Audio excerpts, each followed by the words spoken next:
morning.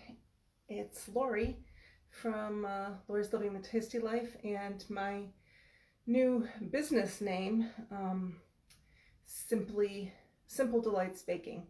I still have to remember what I'm doing.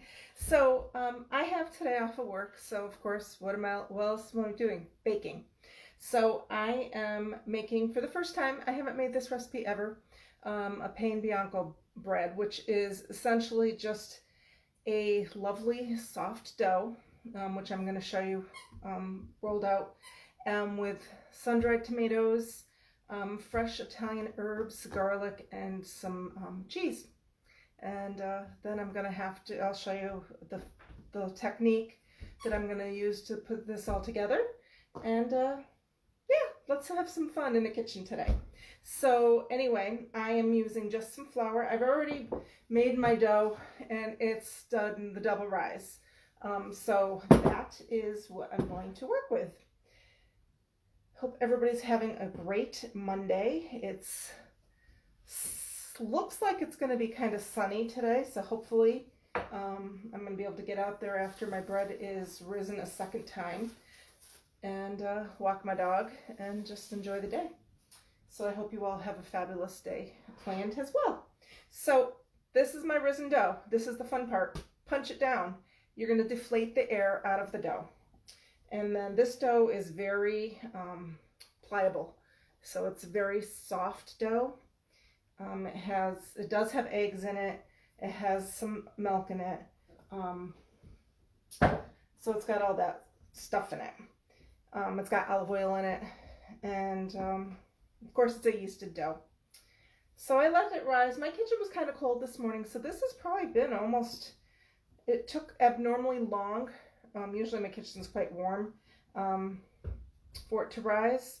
It took probably close to 2 hours today. Usually this would only take like an hour, hour and a half. So my yeast must have not been awake this morning. So I lightly floured my surface, and what I'm going to do is roll out this dough to about, whoa, I almost had a major mess. I almost had flour all over my kitchen. My rolling pin went flying, and I had some flour in a cup over here. And wow, that was really a major mess. I would not have been happy about that. So I'm going to roll this out to probably, it's going to be a rectangle, kind of. It doesn't have to be exactly a rectangle, guys, whenever you're following any kind of recipe. You know, mine's kind of not coming out exactly like a rectangle right now. I don't know if you can see. Oh yeah, good. I guess I got my camera set up right today. So ignore the hair. I so need a haircut or some kind of style. I don't know what to do with my hair right now. It's so in between whatever it decides to do. And yeah. So I got the funky hair going on again today. So I'm rolling this out. Probably, this is pretty big. And as you can see, I'm not exact. So I'm going to force it with my hands a little bit and see if I can get it to be more of a rectangle. But if not, no worries. It's not a big deal. In fact, I'm going to do one more roll just to flatten out me messing around with it. And then what I'm going to do, I think, just because it's kind of off, is I'm going to cut off the edges to make it more uniform, more rectangle-like. I might do something with that little bit of dough after I'm done here. So this is pretty even now.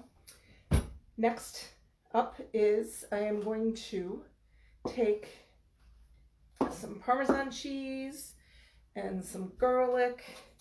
Now you can use fresh garlic in this, and of course now the sun is coming out, so I have a little bit of sunshine showing up in my my video. I look crazy. Hold please.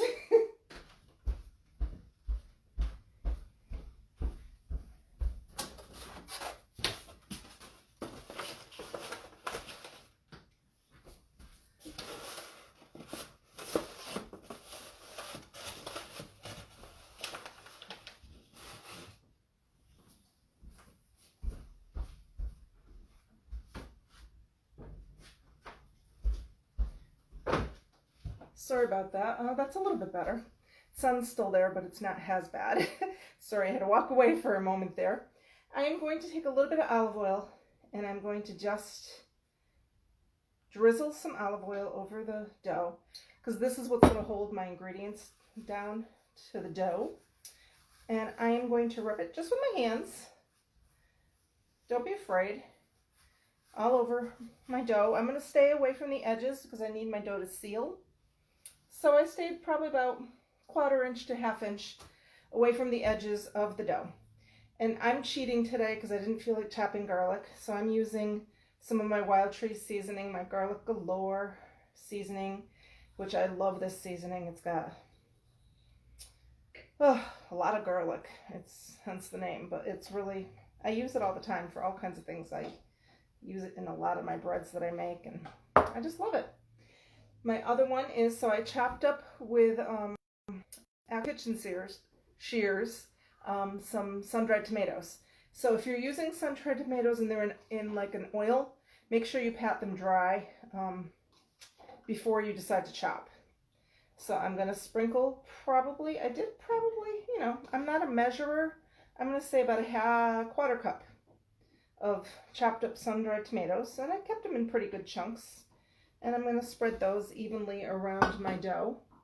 I am also going to use, since I didn't have any fresh basil, which I can't wait for summer because I grow a ton of fresh basil. These are actually herbs that my husband chops up that we grow all organically in our pots on our deck. And so it's a mixture. It's not just basil. You can use just basil. I'm using, this has got, gosh, oh, this smells amazing. There's some basil in here and oregano and thyme and I'm trying to remember all the other herbs that we had growing. This bag used to be full. We had a couple bags like this. So all he does is he chops them up really fine for me and then we dry them, air dry them for probably almost a week and then put them in bags and then we put them in the freezer. Keeps them perfect in the freezer. It's great. I love, love, love fresh herbs, especially in the winter when, you know, you're missing the warm weather and if you're a gardener. I've just recently really started to get into gardening again. I used to a long time ago, but I haven't done gardening in such a long time. And then last year, with the pandemic and everything, I started a secret garden and I can't wait. Can't wait to get, I've already ordered all my vegetable packets, my seeds, and I'm like super, super excited to get going on that as well too. It's just another wonderful thing that I love to do. So I just used up some whole milk shredded mozzarella that I had left in the fridge. Probably, you know, 1/4 cup of that if you're looking for measurements. I'm also going to add a couple healthy doses of some shredded Parmesan. Again, sometimes I buy the brick. Today I'm being a little lazy and just using pre-shredded. Then what you're going to do is you're going to start from the long end, so it's the part on the side, and you're going to roll, kind of like a jelly roll. You're going to roll all those ingredients in and keep on patting while you're rolling. Pat, pat, pat, roll, roll, roll, roll. And the seam side down, and so you have a jelly roll. I just like to make sure it's pretty even.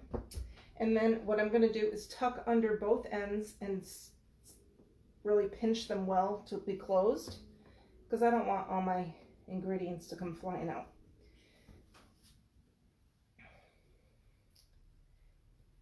And pinch, pinch, pinch.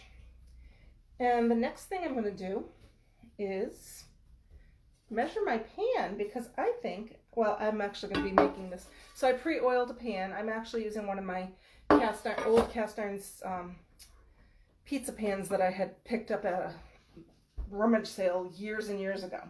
So the next thing I'm going to do, I'm using kitchen shears. And I'm going to cut right down the middle of this bread.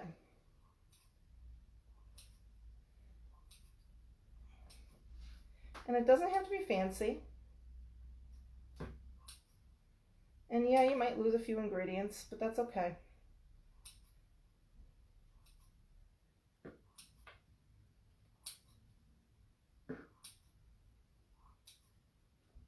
And I'm going to cut almost to the very end. I'm going to leave about a 1/2 inch of bread dough. And then what I'm going to do is try to contain my mess. I am going to just, and Gracie, of course, is making her presence known. So I'm going to try to keep my ends up, and I'm going to press them together a little bit. And I'm going to kind of weave this a little bit, if at all possible, keeping the cut side up as much as you can, because that's where all the beauty in this is going to be. So I'm going to mess with this a little bit. And like I said, you know, every bread that I do, this is why I love working with bread, because every single bread I do comes out so very different. And I just love the looks of all the different breads and how pretty they come out. And I'm actually going to cut all the way through. I'm changing the directions up a little bit because that's what I do. I go with whatever I'm making decides that it wants to go today. So originally this was supposed to be an S. Obviously it's not coming out into an S today for me. So I am going to, and I'm not going to throw any of these ingredients that fell out away. I'm going to just put them right back in on top. I'm going to clean up a little bit of my mess, because now I'm going to try to transfer this carefully to my prepared oiled pan. And this may be a little bit difficult to do. So we're going to see if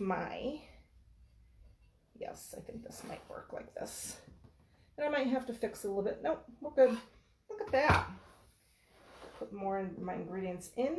So I actually am going to make this an S, I guess. So I am going to bend this one that way and this end this way. And I'm, again, keeping all the ingredients that you can, if possible, on top. And I'm going to tuck it under the other piece. And this takes a little patience. And like I said, it's no worries if it doesn't come out exactly like you were planning, because that's the beauty of working with bread. And I'm going to press it down a little bit, and then what I'm going to do, so that's what that came out so far.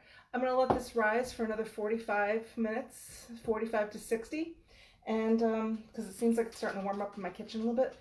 And then I will bake this off for about 20 to 25 minutes at a 350-degree oven.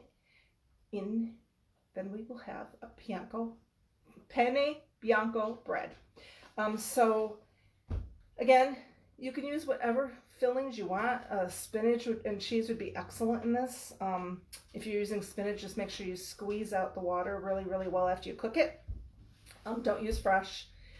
Pretty much anything you can think of. Broccoli would go really well. Again, you'd have to chop it up small and squeeze it. I am a sun-dried tomato fan, and I just thought it would be really delicious with all these Italian seasonings and garlic and cheese. So not quite sure if I'm going to use the other 2 little pieces of bread dough, but if you're following me, I haven't built a business page yet for my Simple Delights Bakery. I am my kitchen cottage certified. What that means is I can sell it in my kitchen, and I can go to farmers markets and everything through the state of Connecticut. So I'm super excited about that. I am ServSafe certified as well. That's just a certification anybody that works with food should get if you're planning on selling. Yeah, so I am all that. Plus, if you don't know anything about me, I was a chef. I ran an inn. I went to culinary school a long, long time ago. I was a chef for so many different local restaurants and businesses. I used to cook for up to 300 people a day. So, I've got a lot of experience in the food service industry. I also waited tables and I was an innkeeper, and I was a hostess. I've done it all. I've run the gamut. But I love, love, love to work with breads and pastries. That's my absolute passion.